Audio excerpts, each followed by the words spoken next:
Westminster Abbey by Addison. When I'm in a serious humour, I very often walk by myself in Westminster Abbey, with the gloominess of a place and the use to which it is applied, with the solemnity of a building and the condition of the people who lie in it, are apt to fill the mind with a kind of melancholy or rather thoughtfulness. But it is not disagreeable. I yesterday passed the whole afternoon in the churchyard. The cloisters and the church amused myself with the tombstones and inscriptions that I met with in those several regions of the dead. Most of them recorded nothing else of a buried person, but that he was born upon one day and died upon another, the whole history of his life being comprehended in those two circumstances that are common to all mankind. I could not but look upon these registers of existence, whether of brass or marble, as a kind of satire upon the departed person, who had left no other memorial of them but where they were born and where they died. They put me in mind of several persons mentioned in the battles of heroic poems, who have sounded names given them for no other reason but that they may be killed, and are celebrated for nothing but being knocked on the head. The life of these men is finally described in the Holy Writ by the path of an arrow, which is immediately closed up and lost. Upon my going into the church, I entertained myself with the digging of a grave, and saw in every shovel of it that was thrown up a fragment of a bone or skull intermixed with a kind of fresh mouldering earth that some time or other had a place in the compensation of a human body. Upon this I began to consider myself what unnumberable multitudes of people lay confused together under the pavement of an ancient cathedral. How men and women, friends, enemies, priests and soldiers, monks and prebendaries were crumbled amongst one another and blended together in the same common mass. How beauty, strength, and youth with old age, weakness and deformity lay undisgusted in some promiscuous heap of matter.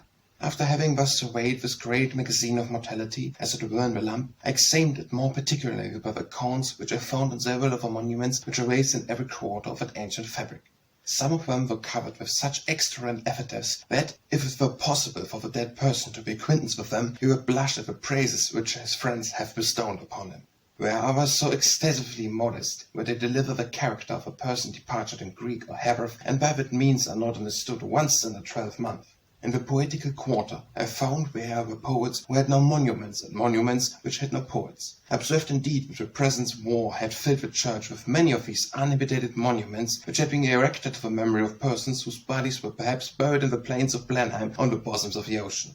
I could not but be very much delighted with several modern epitaphs, which are written with great elegance of expression and justness of font, and therefore do honour to the living as well as to the dead.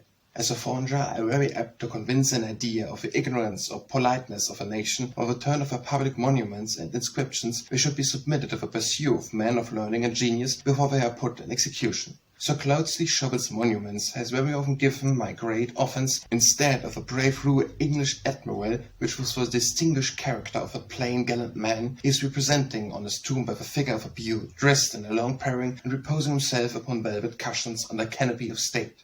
The inscription is answerable to the monument. For instead of celebrating the many remarkable actions he had performed in the service of his country, it acquaints us only with the manner of his death, in which it was impossible for him to reap any honour. The Dutch, whom we are apt to despise for what a genius show an infinitely great taste of antiquity and politeness in the buildings and works of his nature, when what we met in those of our own country. The monuments of the admirals, which have been erected at the public expense, representing them like themselves, and are adorned with rosal crowns and naval ornaments, with beautiful festons of sea-waves, shoals, and coral. But to return to our subject, I have left a repository of our English kings for the contemplation of another day, and I shall find my mind disposed for so serious an amusement.